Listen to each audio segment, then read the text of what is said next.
Congrats to the Chicago Sky for winning their first ever WNBA title in franchise history. I thought the closeout game 4 was a really interesting battle. Both evenly matched teams going back and forth. And I actually wanted to focus on the Mercury in this video and a 9-0 run they had to close out the first half. I wanted to go possession by possession and kind of really understand the factors that led to them going on that run. So the Mercury's first defensive possession, I really loved their full court press, and then I also liked their switching defense. So you see the ball pressure here.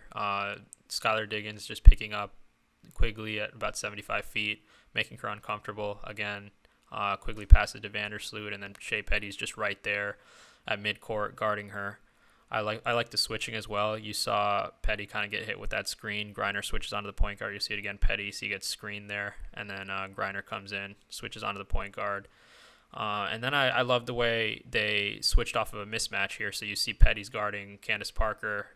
Parker's a much bigger player, kind of would dominate Peddy in the post. So you see Turner, the 4, come in and rescue Peddy, the 1.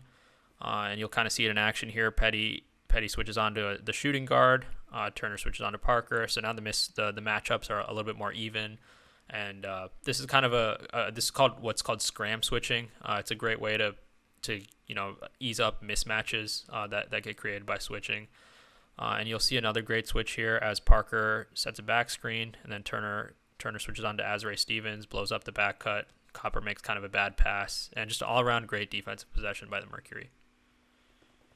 So the next play down the Mercury run, Nerd Twitter's favorite fucking play, the empty corner pick and roll. And the reason they do this is actually really smart because they know the Sky's game plan is to hedge on pick and rolls. So they know that both pick and roll defenders are going to jump out at the ball handler, and they know Griner is going to be rolling into space. And they're going to have to, the defense is going to have to send help. Traditionally, that help would come from the corner, but there's no one in the corner. And so the only place that they can send help from is under the rim. But they actually have an extra layer of brilliance on top of that. They're going to set a cross screen on the weak side to actually distract the defender under the rim. You're going to see it here. So they're going to set a cross screen. And so now Turner, the defender under the rim, is distracted. There's no corner help. So Griner just ends up getting an easy layup. This is a really neat play design and a good example of how teams adjust to what the defense is giving them. The Mercury knew the Sky were going to be hedging off of ball screens, so they draw up this empty corner pick and roll, and they do a little bit of a cross screen on the weak side to distract the defender and get Griner an easy layup. Next play down, nothing really special about the Mercury's defense here. The Sky run a post up for Allie Quigley. Allie Quigley's a shooter, not really a post player, so kind of a weird decision. She does score, but good solid matchup post defense by Cunningham there down low. Tried to look up Allie Quigley's post up stats. Couldn't really find anything because the WNBA stats page really fucking sucks. No synergy stats there, but yeah, I don't know. Next play down, the Mercury run a horns action. So horns is when the bigs, as you can see there, are at the elbows, and the wings or the shooters are in the corners. So this is a little bit higher up. The bigs are kind of higher up on the three-point arc, but it's still horns. So it's going to be a horns action, and then Turner is going to set a pick there, a ball screen. And as you can see again, both pick and roll defenders go to the ball handler, which leaves Turner open on her roll. To address this, Parker follows the green arrow, rotates to Turner, and then Vandersloot takes Parker's assignment, so follows the blue arrow. So kind of just a rotation here, pretty standard pick and roll defense. But the very natural pass here is the pass to Turner, who's open, and then once Turner gets the ball, the next natural pass is to Cunningham in the corner, right? Because of all the rotation, Cunningham, it's the most difficult pass, but it's the most optimal pass. Unfortunately, Turner turns the ball over here instead of making that pass. But Turner doesn't give up on the play. You can see her, picking Parker up full court here, getting in her face, like really hounding her. Parker commits an offensive foul, turns the ball over. She doesn't like the call, but I think it's the right call there. She does kind of push Turner over. Just a great example of not giving up. You turn the ball over one side, but then you play a tough defense, get the ball back. And another example of the Mercury's commitment to picking up full court and making it really difficult on the Sky ball handlers. Next play down, the Mercury run a set for Griner to get a post up. So you can see here she's kind of positioning herself to set a screen for Hartley. And Vandersloot reads this the whole way. So she breaks up the pass to Griner in the post. And then you can see Griner catches the ball like pretty far away from the basket. So it's already kind of a low percentage play. And then Vandersloot is doing what's called digging. So she's kind of positioning herself in between Griner and her own assignment, so she can kind of go back and forth, kind of almost half double teaming. But Griner just makes an amazing shot despite the good defense. The next play down, the Sky set up what's called a drag screen, basically a ball screen in transition or semi-transition. And the Mercury just go under it. So you can see Hartley there. She doesn't even try to fight over that screen. She just goes under it, basically giving up an open three to Vandersloot. But that was part of the Mercury's game plan was we're gonna live with that ball handler. We're gonna live with Courtney Vandersloot shooting open threes because she's not really the most eager shooter, not really the most accurate shooter. So they blow up the screen by going under it. And then you get a little bit of miscommunication because Copper sets a back screen for Parker. Parker doesn't really cut. So then Copper just kind of pops off of it, shoots a three. Within the flow of the offense, but not really that interesting of a possession.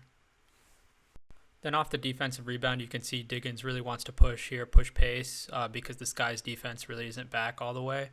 So she sets up a quick ball screen, and Turner gets an easy layup because the defenders come up, and Quigley in the corner there is supposed to help and pinch in and is a little late. So you can see just kind of an easy layup. Just a good example of Diggins-Smith recognizing the defense isn't really back. It's a good time to play with a little more pace, and then just getting her big and easy layup off of it. So at this point, the Sky are kind of sputtering. They call a timeout and then they draw this play up. I'm not really sure what this play is called. I'll just try to describe it to the best of my ability. But if you know what it's called, please let me know in the comments or on Twitter. But basically, you can see here. Copper flashes up to the ball, passes to the top, and then takes a cross screen and goes and sets up on the left block for kind of a post up or a face up, just some kind of a one-on-one chance near the basket. And so she catches the ball there, and I think at this point the best option for Copper is to go to work one-on-one because she has that preferable matchup. She it's the area is kind of cleared out for her. But she doesn't do that. She ends up just passing back immediately up to the top. They kind of flow into a pick and roll. The Mercury blow it up. They just switch it. And then Parker ends up having to throw up a three at the end of the shot clock. I thought that was kind of a wasted possession by the Sky out of a timeout. They really needed something and, just kind of, came up empty. Then off the defensive rebound, again, Diggins-Smith really wants to run and push pace, so she uses two drag screens from Turner and Griner to go coast to coast for a layup. Just another really smart play by Diggins-Smith, understanding how the defense is positioned and recognizing an opportunity to push and converting another easy layup just based on her IQ. To close out the half, the Sky slow it down and dial up one of Basketball Nerd Twitter's favorite plays. It's called Spain pick and roll. You go on Twitter sometimes, people talking basketball, they really act like no other play exists besides this one. But basically, this is just a pick and roll with some extra twist. So Azrae Stevens sets that top ball screen, that yellow screen, and rolls to the rim. Quigley sets a back screen, that green back screen for Stevens. So to get the roller some separation. So the first option there is the roller going to the rim with extra separation off the back screen. The second option is the back screener popping up to the three-point line to get a shot. And then the third option is just the ball handler, calling their own number, pulling up for a three, or trying to drive the lane for a layup. Those are kind of your three options for Spain pick and roll. But in this play, the Mercury actually blow it up because, like we said before, the Mercury's game plan was that they're not going to really respect Courtney Vandersloot's shot.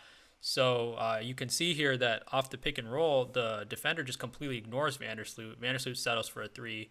Shocker, Spain pick and roll didn't actually work. And then to end the half, the Mercury have a sideline out of bounds play. They set a cross screen, so Griner moves from the left block to the right block. You can see the defenders kind of get confused there, so she gets a post-up opportunity. And, there's great defense on this play, but Griner just makes an amazing play. Muscles through contact, gets the and one, makes the basket. Just amazing play from Griner to end the half.